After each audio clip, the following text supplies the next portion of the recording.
अस्सलाम वालेकुम। तो इस वीडियो में मैं जो है आपको गिट जो है वो सिखाने लगा हूँ, ठीक है। इसके बाद जो है अगली वीडियो में हम जो है कुछ गिट की जो है बेसिक्स देखेंगे और उसके बाद जो है आहिस्ता आहिस्ता थोड़े से एडवांस स्टफ़ की तरफ मूव होंगे, ठीक है। तो इस वीडियो के अंदर जो मैं टॉपिक्स कवर करने लगा हूँ वो है version control system, types of version control system, history of Git, the command line, installing Git and first time Git setup. मतलब कि इस वीडियो में हम जो है गिट को इंस्टॉल भी करेंगे और साथ ही साथ उसका जो है सेटअप भी करेंगे और फिर नेक्स्ट वीडियो से हम जो है इसकी बेसिक्स स्टार्ट करेंगे, ठीक है। तो गिट समझने से पहले हमें जो एक चीज़ समझना बहुत ज़रूरी है वो है version control system. Version control system क्या होता है? Version control system is a piece of software that record changes to a file or set of files, ठीक है। ये आपने गौर करना है कि वर्जन कंट्रोल सिस्टम जो है, वर्जन कंट्रोल जो है एक सिस्टम है जो कि चेंजेस को रिकॉर्ड करता है एक फाइल में या सेट ऑफ फाइल्स में, मतलब मल्टीपल फाइल्स में ओवर टाइम, ठीक है। इसका फ़ायदा क्या होता है? इसका फ़ायदा ये होता है कि आपकी फाइल्स के जो है ना वर्जन्स बन जाते हैं कि ये जो है इसका वर्जन 1 है, ये इसका वर्जन 2 है, ये इसका वर्जन 3 है, ठीक है।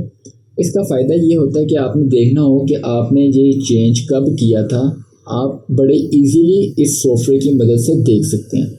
मैं जो है ज़्यादातर आपको एग्जांपल्स दूंगा, ठीक है, कोड की, क्योंकि ये जो सिस्टम है ज़्यादातर जो है कोडिंग में ही यूज़ होता है। लेकिन ज़रूरी नहीं है कि ये जो है सिर्फ कोडर्स के लिए या सॉफ्टवेयर इंजीनियर्स के लिए ही है। ये जो है कोई भी इंसान यूज़ कर सकता है जिसने जो है अपने फाइल्स की किसी भी फाइल की चेंजेस को ट्रैक करना हो, ठीक है। तो ये खाली इसलिए नहीं है कि ये सिर्फ सॉफ्टवेयर इंजीनियर्स के लिए है, कोई भी शख्स जो है इसको यूज़ कर सकता है, ठीक है। ये किसी भी फाइल की चेंजेस को रिकॉर्ड कर सकता है, ठीक है। लेकिन मैं जो है आपको एग्जांपल दूंगा कोड की, ठीक है। अब फॉर एग्जांपल आप जो है एक प्रोजेक्ट पे काम कर रहे हैं, ठीक है, और आपने देखना हो कि आपने जो है इस लाइन में ये चेंज कब किया था, या आपने देखना हो कि आपने इस लाइन में के किसने जो है इस लाइन में ये चेंज किया था। तो आप जो है इस सिस्टम की मदद से, इस सॉफ्टवेयर की मदद से बहुत आसानी से जो है देख सकते हैं। और फॉर एग्जांपल अगर आप जो है चीज़ों को मैसअप करते हैं या ठीक है कुछ ख़राब करते हैं, या आपने पिछले वर्जन पे या उससे पिछले वर्जन पे या उससे पिछले वर्जन पे आपने वापस जाना हो, तो बजाय इसके कि आप मैनुअली बैठ के जो है सारे काम को जो है अनडू करें, ठीक है, क्योंकि हमेशा कंट्रोल जी जो है सिर्फ 1 2 3 या 4 स्टेप्स के लिए अच्छा रहता है। कंट्रोल जी इतना बैक नहीं जाता। मतलब कि फॉर एग्जांपल अगर आपने आज कोई काम किया और आपने अपना पीसी शट डाउन कर दिया, लैपटॉप बंद कर दिया, और अगर कल आप आके उसे कंट्रोल जी करेंगे तो वो कंट्रोल जी नहीं होगा, ठीक है। कंट्रोल जी जो है एक बड़ा ही टेम्पोरेरी जो है उसका रिवर्ट करने का ऑप्शन होता है। मैंने कहा आपको बता दूं ताकि आपको ये ना लगे कि हम जो है सिंपली कंट्रोल जी कर लेंगे और हमारा जो चेंज है वो रिवर्ट हो जाएगा, ठीक है, ऐसे नहीं होता। अब फॉर एग्जांपल ठीक है मैं जो है एक प्रोजेक्ट पे काम कर रहा हूँ और मैं जो है चीज़ें ख़राब कर देता हूँ और मैं चाहता हूँ कि मैं जो है सिर्फ इसी स्टेप को जो है दोबारा से शुरू करना चाहता हूँ, बजाय ऐसे कि मैं पूरा जो है प्रोजेक्ट ही दोबारा से शुरू करूँ या मैनुअली बैठ के सारी चेंजेस को अनडू करूँ, ठीक है। तो इस चीज़ में जो है ये वर्जन कंट्रोल सिस्टम हमारी मदद करता है कि हमने जो है सिर्फ एक कमांड रन करना है और हमारी जो सारी चेंजेस हैं या जितनी चेंजेस हम चाहें वो जो है अनडू हो जाएंगी ऑटोमेटिकली, और हम दोबारा से उस स्टेप से या उस वर्जन से या प्रीवियस चेंजेस से जो है काम करना अपना दोबारा शुरू कर सकते हैं, ठीक है। तो बहुत सारे फ़ायदे हैं वर्जन कंट्रोल सिस्टम के। ये जो है आगे जाके जो है इसके मज़ीद फ़ायदे देखते रहेंगे। तो आई होप आपको जो है वर्जन कंट्रोल सिस्टम समझ आ गया होगा। सिंपल बेसिकली डेफिनेशन की ये है, version control is a system that record changes to a file or set of files over time so that you can recall specific version later, ठीक है। अब version control system या VCS की जो है 3 टाइप्स हैं। पहली टाइप जो है लोकल VCS। लोकल VCS में क्या होता है, तो यहाँ पे जो है मैंने जो है एक लोकल वर्जन कंट्रोल सिस्टम की जो है डायग्राम खोली हुई है और यहाँ पे जो आप देख सकते हैं कि फाइल जो है अभी वर्जन 3 पे है, ठीक है। पहले जो है ये वर्जन 1 पे थी, फिर जो है जिसकी भी फाइल है उसने जो है कुछ चेंजेस की और जो है उसको वर्जन 2 पे रिलीज़ किया और फिर जो है कुछ चेंजेस की और जो है वर्जन 3 पे अब वो फाइल आ गई है, ठीक है। अब अगर इसने जो है वर्जन 2 पे वापस जाना हो तो इसलिए बड़ा इजी है, वर्जन 2 पे जा सकता है, या इसने देखना होगा इसने वर्जन 2 पे क्या चेंजेस की और कब वो चेंजेस की, तो बड़ा गुड है, बड़ा इजीली जो है उसको जो है देख सकता है। या अगर वो चाहे तो वर्जन 1 पे भी वापस जा सकता है। ये जो है VCS अच्छा था, लेकिन जो है इसके अंदर एक चीज़ ये थी कि अगर मल्टीपल पीपल ने, ठीक है, या मल्टीपल डेवलपर्स या सॉफ्टवेयर इंजीनियर्स ने जो है एक ही फाइल पे या सेट ऑफ फाइल्स पे या प्रोजेक्ट पे काम करना हो एक ही टाइम पे, तो वो कैसे कर सकते हैं, ठीक है। तो इस मसले को हल करने के लिए सेंट्रलाइज्ड VCS इंट्रोड्यूस करवाया गया या बनाया गया, ठीक है। सेंट्रलाइज्ड VCS में क्या होता है कि आपकी जो फाइल है ना, या आपकी जो फाइल्स हैं वो आपके लोकल कंप्यूटर में नहीं होती, वो होती हैं एक सर्वर के अंदर, और ठीक है, और जिसने काम करना हो वो जो है उस फाइल को जो है सर्वर से जो है पुल करता है और उसके अंदर चेंजेस करता है, और जो है जो चेंजेस हैं वो डायरेक्ट कहाँ पे जो है सेव होती हैं, रिपोजिटरी के अंदर सेव होती हैं या मेन सर्वर के अंदर सेव होती है। जैसे कि यहाँ पे आप देख सकते हैं, ये जो है मेन सर्वर है, ये जो है हमारे पास वर्क स्टेशन नंबर 1 है, वर्क स्टेशन नंबर 2 है, वर्क स्टेशन नंबर 3 है, ठीक है। ये 3 डेवलपर जो हैं फाइल या सेट ऑफ फाइल्स पे एक साथ जो हैं काम कर रहे हैं। वो जो चेंज कर रहे हैं डायरेक्ट जाके वो जो है सर्वर में अपडेट हो रहा है, तीनों के पास जो है शो भी हो रहा है कि किस डेवलपर ने कौन सी फाइल में क्या चेंज किया या कब किया, ठीक है। अगर 2 या 3 या जितने भी डेवलपर्स ने एक साथ जो है एक प्रोजेक्ट के ऊपर काम करना है, वो डायरेक्ट जो है एट अ टाइम या रियल टाइम में या एक साथ जो है काम कर सकते हैं, क्योंकि सारी फाइल जो है सर्वर पे हैं और तीनों डेवलपर जो है सर्वर के साथ कनेक्ट हैं। लेकिन इसके अंदर भी जो है एक मसला ये था कि अगर जो है सर्वर डाउन होता है तो कोई भी डेवलपर जो है प्रोजेक्ट के ऊपर काम नहीं कर पाएगा, क्योंकि सारी फाइल्स तो सर्वर पे पड़ी हुई हैं, ठीक है। तो फिर इस मसले को जो है हल करने के लिए हमारे पास आया distributed version control system. Centralise में क्या था, एक सर्वर के अंदर सारी फाइल्स पड़ी हुई थी। डिस्ट्रीब्यूटेड वर्जन कंट्रोल सिस्टम की डायग्राम ये है। इसमें क्या होता है कि सर्वर के अंदर जो रिपोजिटरी है या फोल्डर है वो तो पड़ा ही पड़ा है, ठीक है ना, लेकिन जितने भी डेवलपर्स हैं उन सब के पास भी वो रिपोजिटरी पड़ी हुई है। फॉर एग्जांपल ये जो है डेवलपर नंबर 1 कह लो इसको, ये जो है डेवलपर नंबर 2 है, और ये जो है डेवलपर नंबर 3 है। डिस्ट्रीब्यूटेड वर्जन कंट्रोल सिस्टम में ये होता है कि आप जो है डायरेक्ट सर्वर पे जो है एडिट नहीं करते, ना ही वहाँ से चेंजेस जो है रिसीव करते हो। आप जो है एक ही दफ़ा में पूरा का पूरा फोल्डर या पूरी की पूरी रिपोजिटरी ही अपने लोकल कंप्यूटर पे जो है क्लोन कर लेते हो, और उसके बाद उस अपनी लोकल रिपोजिटरी के अंदर उसको जो है चेंजेस करते हो, ठीक है। चेंजेस चाहे आप उसको जो है चेंजेस करो या चेंज रिमूव करो या जो भी आपने ऐड डिलीट, ठीक है, जो भी आपने अपडेट करना है, ठीक है, अपने लोकल रिपोजिटरी में ही करते रहो, ठीक है। और जब आप रेडी हो, ठीक है, तब आप जो है आपका जो सर्वर में रिपोजिटरी है उसको आप जो है इसको पुश कर, जैसे ये आप देख सकते हैं, ये जो है एरो जा रहा है पुश का, आप जो है उसको पुश कर दो, ठीक है, सर्वर की रिपोजिटरी में। और फिर जितने भी बाकी डेवलपर्स हैं वो जब जो है मेन सर्वर से, ठीक है, पुल करेंगे तो उनकी भी लोकल रिपोजिटरी में आपकी चेंजेस आ जाएंगी, ठीक है। अब इसका फ़ायदा क्या है, अगर सेंट्रलाइज वर्जन सिस्टम में अगर सर्वर डाउन होता था तो आप कोई भी काम नहीं कर सकते थे, और इसका एक नुकसान ये भी था कि जो प्रोजेक्ट की कॉपी थी वो जो है सिर्फ सर्वर पे थी। तो अगर तो सर्वर की हार्ड डिस्क या कोई हार्ड डिस्क अगर ख़राब हो गई तो आपका जो पूरा का पूरा प्रोजेक्ट है वो ज़ाया, वो आपको वापस नहीं मिलने वाला। कि अगर आप जो है कंप्यूटर से थोड़ा बहुत आपको जो है नॉलेज है तो आपको पता होगा कि हार्ड डिस्क चाहे वो SSD हो या HDD हो, ठीक है, वो करप्ट हो जाती है। और जब वो करप्ट हो जाए तो उसको जो है रिकवर करना बहुत ही मुश्किल काम है, नामुमकिन के करीब। कुछ लोग बैठे हुए हैं जो कोशिश करते हैं, कुछ कर भी लेते हैं रिकवर, लेकिन हर दफ़ा पॉसिबल नहीं है। बहुत स्लिम चांसेस होते हैं कि आपका डाटा जो है रिकवर हो। डिस्ट्रीब्यूटेड वर्जन कंट्रोल सिस्टम में मेन सर्वर पे तो रिपोजिटरी पड़ी ही पड़ी है, बाकी जो डेवलपर्स हैं उन सबके पास भी जो है एग्जैक्ट सेम रिपोजिटरी पड़ी हुई है जिसके अंदर वो अपना एडिट जो है कॉमिट या अपडेट कर रहे हैं, ठीक है। इससे ये होगा कि अगर मेन सर्वर बंद भी होगा तो डेवलपर जो हैं आराम से अपनी लोकल रिपोजिटरी में जो है करते रहेंगे काम, और जब सर्वर अप होगा तो जो है अपने चेंजेस को पुश और पुल कर देंगे, ठीक है। अब अगर तो सर्वर की HDD हार्ड डिस्क ख़राब भी होती है तो टेंशन की बात नहीं है, क्योंकि हर डेवलपर्स के पास जो है उस प्रोजेक्ट की कॉपी ऑलरेडी उनके लोकल में पड़ी हुई है, ठीक है।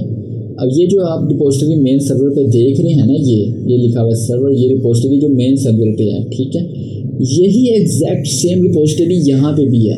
ठीक है, ये लोकल कंप्यूटर है एक डेवलपर का। फॉर एग्जांपल ये मेरा कंप्यूटर है, ये मेरे जो है दोस्त का कंप्यूटर है, ये मेरे एक और दोस्त का कंप्यूटर है, ठीक है। तो हम तीनों के पास भी एग्जैक्ट सेम रिपोजिटरी पड़ी हुई है। तो अगर सर्वर में कोई मसला भी आता है या कुछ भी होता है, तो हमने अगर अपना कोड रिकवर भी करना हो तो हम इजीली जो है अपने ही लोकल से कर सकते हैं, मसले की बात नहीं है। और हम जो भी चेंजेस करेंगे वो अपनी लोकल रिपोजिटरी में ही करेंगे, और जब हम रेडी होंगे फिर जो है हम पुश या पुल मेन सर्वर की रिपोजिटरी से करते रहेंगे, ठीक है। पुश से ये होगा कि हमने जो भी चेंजेस किए हैं अपनी लोकल रिपोजिटरी में वो सर्वर पे भी चली जाएंगी, और पुल से ये होगा कि जो भी चेंजेस हुई हैं सर्वर की रिपोजिटरी में वो हमारी लोकल रिपोजिटरी में आ जाएंगी। आई होप आपको जो है लोकल VCS, सेंट्रलाइज VCS और डिस्ट्रीब्यूटेड VCS का जो है डिफरेंस समझ आया होगा।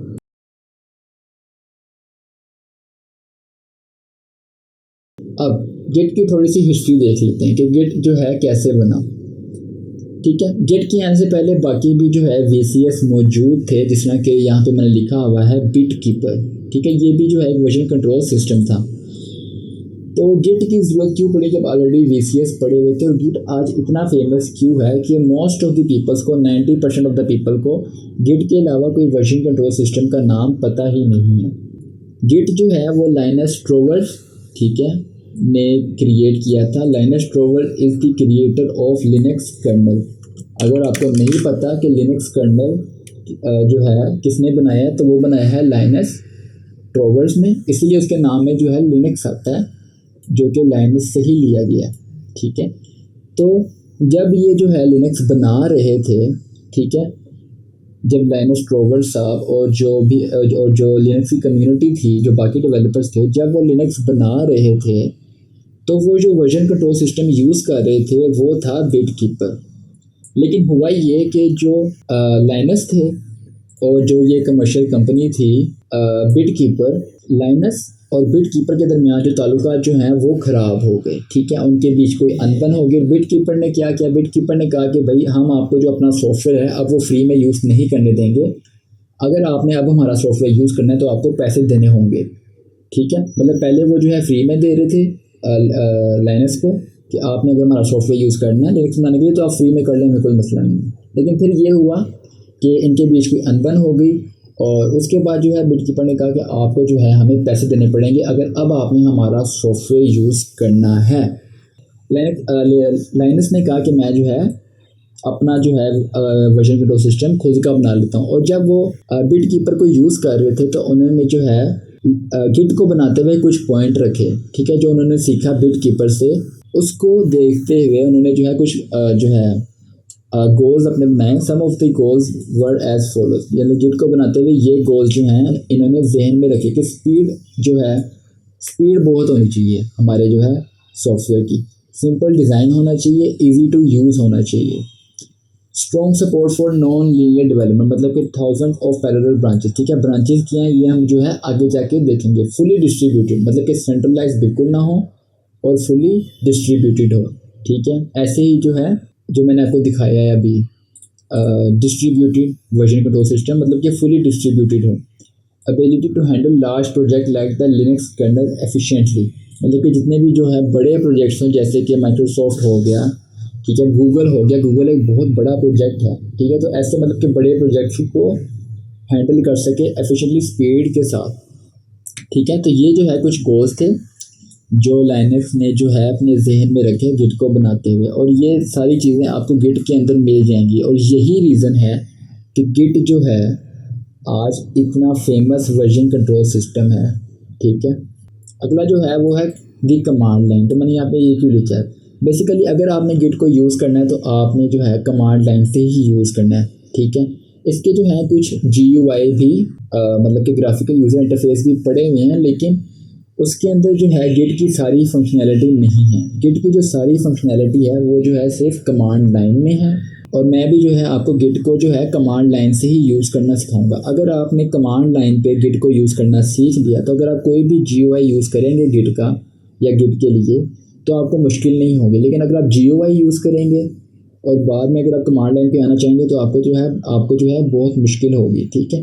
तो मैं भी जो है इस सीरीज़ में आपको कमांड लाइन ही यूज़ करके यूज़ करना सिखाऊंगा, कमांड लाइन यूज़ करना सिखाऊंगा, गिट के कमांड सिखाऊंगा। तो मैं जो है एज्यूम ये करूँगा कि आपको पता है कि टर्मिनल क्या होता है, उसको कैसे खोलते हैं, उसके अंदर कमांड कैसे रन करते हैं, ठीक है। अगर आपको नहीं पता कि अगर आप विंडोज 7 में हैं तो सिंपली आपने जो है कमांड प्रॉम्प्ट यूज़ करना है, ठीक है। अगर आप विंडोज़ 10 या 11 पे हैं तो आपने मेक श्योर करना है कि आपके पास जो है, यहाँ मैंने ये अपना माइक्रोसॉफ्ट का स्टोर खोला है, कि आपके पास जो है विंडोज़ टर्मिनल की ऐप, ठीक है, डाउनलोड और इंस्टॉल हो, ठीक है। आपने ये यहाँ माइक्रोसॉफ्ट स्टोर से जो है डाउनलोड और इंस्टॉल कर लेनी है, ठीक है। करने के बाद हम जो है इसी टर्मिनल का यूज़ करेंगे अपने जो है कमांड रन करने के लिए। तो अब हम जो है गिट को इंस्टॉल करना सीखते हैं, ठीक है। तो इसके लिए मैंने यहाँ पे जो है ये लिंक भी है, ये मैं जो डिस्क्रिप्शन में पेस्ट कर दूँगा, नहीं तो आप देख भी सकते हैं, ठीक है। git-scm.com/download/win, ठीक है। तो ये जब आप इस लिंक पे जाएंगे, ठीक है, तो ये आपको जो है ऐसा कुछ यूआई देखने को मिल जाएगा। अगर फॉर एग्जांपल आप जो है विंडोज़ पे नहीं हैं और आप लिनक्स यूज़ कर रहे हैं या मैक यूज़ कर रहे हैं, ठीक है, तो यहाँ पे जो है मैक ओएस का भी सेक्शन है, यहाँ पे लिनक्स का भी सेक्शन है, लेकिन मैं जो है विंडोज़ के लिए सिखाऊंगा। तो आपने सबसे पहले जो है स्टैंड अलोन इंस्टॉलर 64 बिट या 32 बिट जो है अपने पीसी के मुताबिक डाउनलोड कर लेना है। अगर आपको नहीं पता कि आपका सिस्टम 64 बिट या 32 बिट है तो आप जो है सर्च में आए लिखें सिस्टम इंफॉर्मेशन, ठीक है। यहाँ पे जो है सिस्टम टाइप में लिखा होगा कि आपका जो पीसी है वो 64 बिट है या 32 बिट है। तो मेरा यहाँ पे जो है 64 बिट पीसी है, तो मैं जो है 64 बिट जो है डाउनलोड करूँगा। अगर आपको 32 बिट है तो आपने 32 बिट डाउनलोड करना है।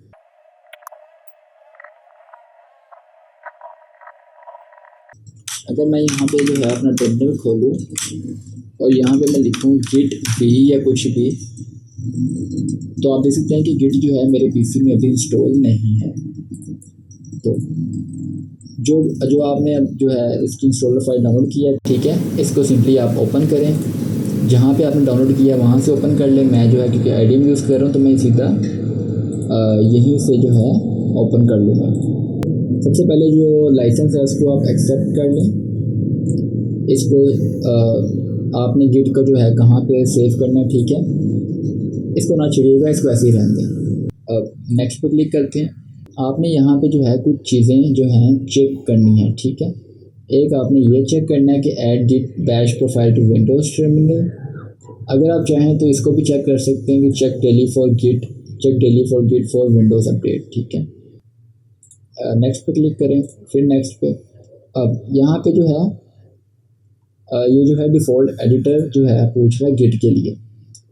अगर आप विंडोज़ पे हैं, ठीक है, तो आप जो है विजुअल स्टूडियो कोड यूज़ कर सकते हैं। अगर आप लिनक्स पे या मैक ओएस पे हैं, ठीक है, तो आप जो है कोई भी कमांड लाइन टेक्स्ट एडिटर जैसे कि नैनो या विम यूज़ कर सकते हैं, ठीक है। For the sake of this video हम जो है विजुअल स्टूडियो कोड जो है यूज़ करेंगे, ठीक है। विजुअल स्टूडियो कोड सेलेक्ट करने के बाद आपने नेक्स्ट पर क्लिक करना है और याद रखें कि आपके पास जो है विजुअल स्टूडियो कोड इंस्टॉल होना चाहिए, नहीं तो ये जो है ऑप्शन सेलेक्ट नहीं करने देगा, ठीक है। यहाँ पे जो है आपने जो है अपनी जो डिफ़ॉल्ट ब्रांच का नेम है, ठीक है, वो नीचे की ऑप्शन सेलेक्ट करनी है और आपने जो है इसको मेन ही रखना है। मेन रखने के बाद नेक्स्ट, ठीक है। यहाँ पे जो रिकमेंडेड ऑप्शन है इसी पे ही आपने सेलेक्ट नहीं देना है। यहाँ पे आप चाहें तो किसी भी ऑप्शन के साथ जा सकते हैं। मैं जो है न्यू वाली यूज़ एक्सटर्नल ओपन sh, ठीक है, वो यूज़ करता हूँ। यहाँ पे भी अगेन कुछ नहीं छिड़िएगा। अच्छा, यहाँ पे जो है आपने सेकंड ऑप्शन जो है चेक करनी है, ठीक है। ये क्या करती है मैं आपको जो है रफली आइडिया दे देता हूँ। अगर आपको समझ ना आए तो आपने टेंशन नहीं लेनी, ठीक है। फर्स्ट कर लें कि मैं जो है कि 2 डेवलपर जो हैं एक प्रोजेक्ट के ऊपर काम कर रहे हैं और एक डेवलपर जो है वो यूज़ कर रहा है लिनक्स और एक डेवलपर जो है वो यूज़ कर रहा है विंडोज़। अब लिनक्स और विंडोज़ के अंदर एक डिफरेंस ये भी है कि लिनक्स के अंदर जो लाइन एंडिंग होती है वो होती है LF, ठीक है, और विंडोज़ के अंदर जो लाइन एंडिंग होती है वो होती है CRLF, ठीक है। अब क्योंकि दोनों की जो है लाइन एंडिंग डिफरेंट है तो इस वजह से जो है फाइल के अंदर ना वो कुछ कन्फ्लिक्ट आ जाते हैं, मसले आ जाते हैं, ठीक है। तो ये ऑप्शन क्या करती है, अगर आप विंडोज़ पे हैं ना तो वो ये करेगी कि ये ऑप्शन ये करेगी कि जब आप जो है फाइल को सेव करेंगे तो वो जो है आपकी जो लाइन एंडिंग है विंडोज़ के अंदर CRLF उसको चेंज करके कर देगा LF, ठीक है, ताकि दोनों विंडोज़ वाले भी और लिनक्स वाले भी एक साथ एक प्रोजेक्ट पे बगैर किसी इशू के जो हैं काम कर सकें, ठीक है। इस पर नेक्स्ट पे क्लिक करेंगे, ठीक है, इसको भी आप कुछ ना छेड़िएगा, ठीक है, इसको भी आपने फास्ट फॉरवर्ड और मर्ज रहने देना, ठीक है, इसको भी ऐसे रहने देना, ठीक है। इसको आप चाहें तो इनेबल कर सकते हैं, ना भी करें तो खैर है, कोई मसले की बात नहीं है, मैं कर देता हूँ। और नेक्स्ट पे क्लिक करेंगे तो गिट जो है इंस्टॉल होना शुरू हो जाएगा। यहाँ पे जो है मैंने फिनिश पे क्लिक कर दिया। अगर आपने देखना हो कि गिट जो है आपके पास इंस्टॉल हो गया है तो आपने ये करना है कि आपने जो है स्टार्ट में जाना है, ठीक है, और आपने सर्च करना है गिट,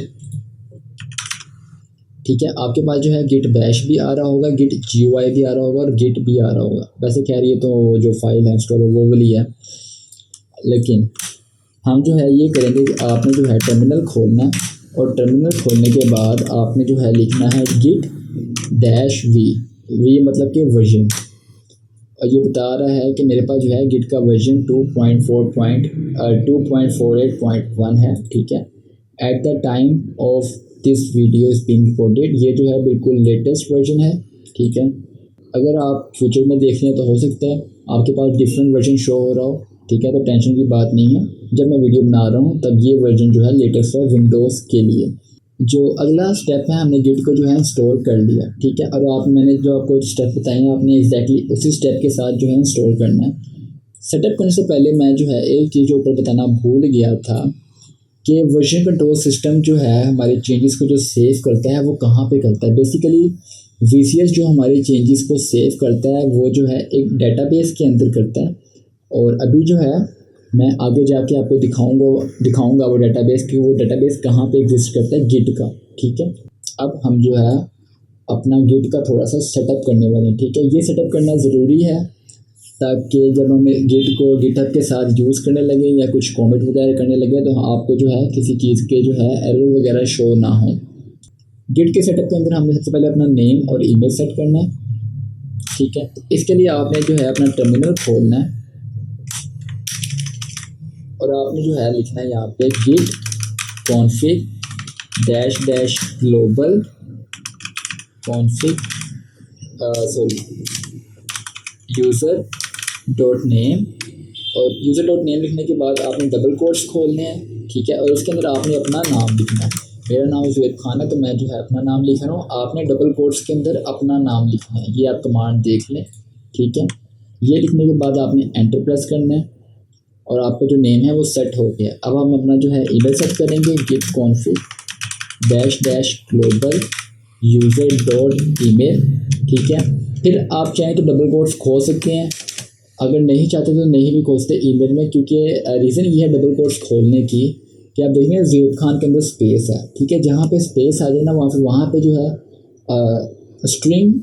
स्ट्रिंग को कोट्स के अंदर लिखना लाजमी होता है, लेकिन ईमेल के अंदर क्योंकि स्पेस नहीं होती तो अगर आप डबल कोट्स ना भी लिखें तो खैर है। मैं यहाँ पे जो है अपना ईमेल लिखूँगा, आपने यहाँ पे जो है अपना ईमेल लिखना है,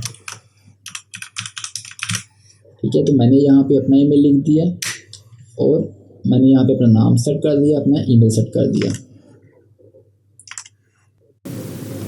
अब हम अगर आपको याद हो कि गिट को इंस्टॉल करते हुए मैंने आपसे जो है एक ऑप्शन चेक करवाई थी, इसमें हमने जो है अपनी ब्रांच सेलेक्ट की थी मेन, ठीक है।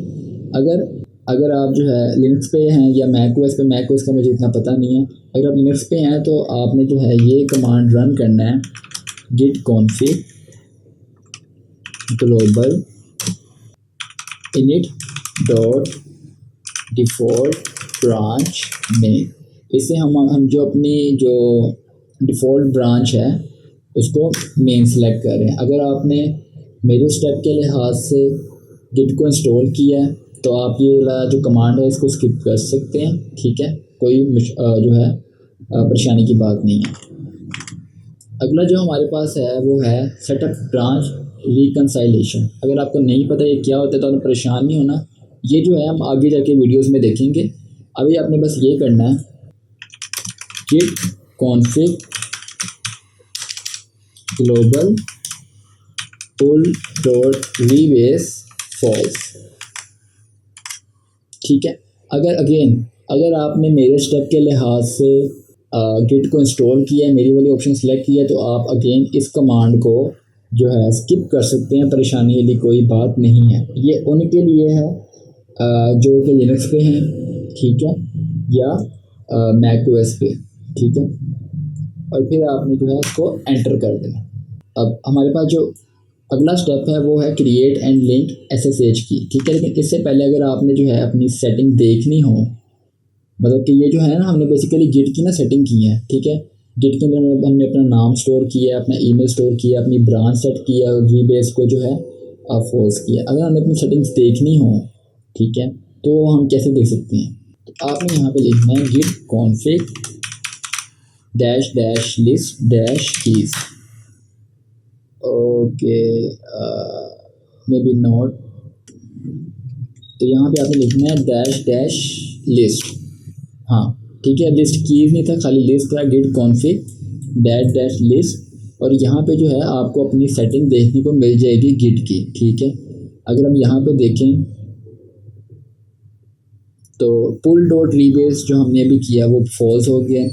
User dot name Juhaib Khan, user dot email, आगे मेरा ईमेल आ रहा है, ठीक है। init dot default branch is equal to main, ठीक है, मतलब कि हमने जो अभी सेटिंग की है, ठीक है, वो सक्सेसफुली सेव हो चुकी है, ठीक है। अगर आप विंडोज़ पे भी हैं और जो आप कमांड मैंने आपको कहा था कि आप स्किप कर सकते हैं, अगर आपने वो की हैं स्किप, या आपने अपना नाम वगैरह देखना हो कि आपका नाम जो है सही तरह स्टोर हुआ है, तो आप git config dash dash list करेंगे तो आपको आपकी जो है सारी सेटिंग देखने को मिल जाएगी। लेकिन अगर आपने खाली कोई एक सेटिंग देखनी है, जैसे मैंने कि अपना खाली ईमेल चेक करना है कि मेरा ईमेल जो है सही तरह सेव हुआ है कि नहीं हुआ, आप कर सकते हैं git config dash dash get user dot email, और ये इसमें जो है सेटिंग से मुझे जो है मेरा ईमेल निकाल के दिखा दिया। अगर आपने गलती से कोई टाइपो से गलत ईमेल या गलत नाम या कुछ गलत सेव कर दिया, ठीक है, टेंशन की बात नहीं है। अगेन वही कमांड जो है दोबारा रन करें, टाइपो जो है फिक्स करके, और आपकी जो सेटिंग है वो सेव हो जाएगी, टेंशन वाली कोई बात नहीं है, ठीक है। अब बारी आती है SSH की लिंक क्रिएट और लिंक करने की। अगर आपको नहीं पता कि SSH की क्या होती है, तो मैं आपको थोड़ा सा जो है आइडिया दे दूँ। बेसिकली SSH की जो है ना एक एल्गोरिदम है, ठीक है। एक वो जो है ना एक की होती है, जब आप एक SSH की बनाते हैं तो एक दो की बनती हैं, ठीक है। एक की होती है आपकी पब्लिक, जो कि आप किसी को भी दे सकते हैं, और एक की होती है आपकी प्राइवेट, जो कि सिर्फ आपके पास रहती है, ठीक है। वो आपने छुपा के रखनी होती है अपने PC के अंदर, ठीक है, ताकि वो कोई भी एक्सेस ना कर सके, ठीक है। और इन दो कीज़ का यूज़ करके दो कंप्यूटर या दो सर्वर आपस में जो है कांटेक्ट कर सकते हैं या कनेक्ट हो सकते हैं, ठीक है, एक दूसरे से बातें कर सकते हैं दो कंप्यूटर, ठीक है। ये बेसिकली एक ऑथेंटिकेशन का तरीका है, जिस तरह के अगर आपने अपना अकाउंट एक्सेस करना हो, ठीक है, अपना कोई भी अपना फेसबुक का, इंस्टाग्राम का, ठीक है, तो आप अपना यूज़र नेम और पासवर्ड डालते हैं और इंस्टाग्राम को बताते हैं कि हाँ भाई ये मेरा ही अकाउंट है, मैंने इसको यूज़ करना है, ठीक है। ये भी बेसिकली जो है SSH की जो है ना एक तरीका है ऑथेंटिकेशन का या ऑथराइजेशन का। ऑथेंटिकेशन का बेसिकली ऑथराइजेशन का नहीं है। अगर आपने थोड़ा सा और जानना इसके बारे में, तो आप सिंपली हाउ SSH की वर्क्स लिख के सर्च कर सकते हैं, और ये जो है आपको बता देगा, ठीक है। जैसे कि रेडिट पे यहाँ पे आया हुआ है, ठीक है। ये काफ़ी जो है एक जूनियर डेवलपर ने जो है सवाल पूछा था कि SSH की क्या होती है, कैसे काम करती है, ठीक है। तो ये मैं जो है इसका लिंक भी जो है आपको डिस्क्रिप्शन में डाल दूँगा, तो आप इसको पढ़ सकते हैं और जो है जान सकते हैं कि SSH की जो है कैसे काम करती है। इसके लिए आपने पहले चेक कर लेना है कि क्या SSH की आपके लैपटॉप या कंप्यूटर के अंदर ऑलरेडी मौजूद तो नहीं है। आपने यहाँ पे जो है ये कमांड टाइप करना है ls टिल्डा की जो है एस्केप के जो है बिल्कुल नीचे है, उसके बाद /.ssh। ये लिखने के बाद आपने जो है टैब प्रेस करना है और आपका जो टर्मिनल है वो जो है आपका जो पाथ है, ठीक है, उसको अपडेट कर देगा। ठीक है, देखिए यहाँ पे जो है हमारे पास .ssh आ रहा है। इसके बाद आपने अगेन टैब दबाना है या आपने लिखना है id_ed25519.pub, ठीक है, और ये आपने कमांड रन कर देना है। अगर तो आपको ऐसी फाइल देखने को मिल रही है, ठीक है, तो इसका मतलब है कि SSH की ऑलरेडी आपके जो कंप्यूटर है, ठीक है, उसके अंदर बनी हुई है। ठीक है, तो अगर तो बनी हुई है तो ऑलरेडी आपने सिर्फ जो मैं अगला स्टेप बताऊंगा लिंक करने वाला गिटहब के साथ, आपने सिर्फ वो करना है। ठीक है, अगर आपकी नहीं बनी हुई, ठीक है, तो मेरे साथ चलते रहे, मैं आपको दिखाता हूँ कैसे बनानी है। मैं जो है ये करूँगा। ठीक है, तो मैंने जो है अपनी जो SSH की थी, ठीक है, उनको मैंने डिलीट कर दिया। अगर मैं यहाँ पे ls करूँ तो आप देख सकते हैं मुझे अब कुछ शो नहीं हो रहा, क्योंकि मैंने जो अपनी की है वो डिलीट कर दी है। तो SSH की बनाने के लिए आपने लिखना है SSH-key-gen-ed25519। ठीक है, ये कमांड आपने ऐसे एग्जैक्ट लिखना है और आपने एंटर दबा देना है। ठीक है, अब ये पूछ रहा है कि आपने जो ये SSH की है ये कहाँ पे सेव करनी है। ठीक है, इसको आप इसका पाथ ना चुनिएगा, सिंपली एंटर दबाएं। ये कह रहा है कि क्या आपने पास फ्रेज ऐड करना है अपनी SSH की के लिए, आप चाहें तो कर सकते हैं, मैं नहीं करता, मुझे आदत है, लेकिन करना चाहिए। एंटर सेम पास फ्रेज अगेन एंटर। अब मेरी जो की है वो सेव हो चुकी है। ठीक है, आपने भी अगर देखना होगा कि क्या आपकी SSH की जो है सक्सेसफुली जो है इंस्टॉल हो गई है, तो आपने ये करना है कि आपने यहाँ पे लिखना है कैट टिल्डा, जो एस्केप की के जो है नीचे होती है, ठीक है, /.ssh लिखने के बाद आपने टैब दबाना है। ठीक है, आपका जो पाथ है वो ऑटो कंप्लीट कर देगा टर्मिनल। SSH की लिखने के बाद आपने लिखना ID, फिर आपने टैब दबाना है, तो आपके पास जो है id_ed25519 आ जाएगा। ये लिखने के बाद आपने लिखना है .pub। ठीक है, ये लिखने के बाद आपने एंटर प्रेस करना है, तो आपके पास जो है कुछ ऐसा जो है आउटपुट आएगा। ठीक है, अगर आपके पास ऐसा आउटपुट आ रहा है तो वेरी गुड, आपने जो SSH की है वो सक्सेसफुली क्रिएट कर ली है। अगर आपके पास यहाँ पे कोई एरर आ रहा है, ठीक है, आपने जो है कोई गलती की है SSH की बनाते हुए, आपने जो है मेरे स्टेप को एग्जैक्टली फॉलो नहीं किया, इस वजह से जो है आपको ये गलती आ रही है। तो अगर नहीं आ रही, अगर आपने सक्सेसफुली बना लिया, ठीक है, तो आगे चलते हैं। आपने क्या करना है कि इस कमांड का जो ये आपको रिजल्ट आया है, ठीक है, आपने इसको कर लेना है कॉपी। ठीक है, Ctrl+C करके आपने इसको कर लेना है कॉपी। आपने जाना है अपने गिटहब पे और जो है साइन इन कर लेना है। मैं क्योंकि ऑलरेडी यहाँ पे साइन इन हूँ। अगर आपको नहीं पता कि गिटहब क्या होता है, तो मैंने जो आपको बताया था अपने वर्जन कंट्रोल सिस्टम में, सेंट्रलाइज वर्जन कंट्रोल सिस्टम में और डिस्ट्रीब्यूटेड वर्जन कंट्रोल सिस्टम में, कि एक सर्वर पे जो है हमारी रिपोजिटरी पड़ी होती है और उस रिपोजिटरी को जो है हम क्लोन करते हैं अपने लोकल कंप्यूटर में। ठीक है, उस पर हम काम करते हैं। गिटहब जो है गिटहब जो है हमारा मेन सर्वर है, जहाँ पे जो है हमारी रिपोजिटरी सर्वर में पड़ी होती है, और गिटहब से ही जो है हम अपनी रिपोजिटरी क्लोन करते हैं अपने लोकल कंप्यूटर के अंदर। तो ये जो सर्वर है हमारे पास, यही जो है गिटहब है, जहाँ पे हमारा सारा कोड पड़ा होता है, और यही से हम जो अपना कोड पुश और पुल करते रहते हैं अपनी लोकल रिपोजिटरी के अंदर।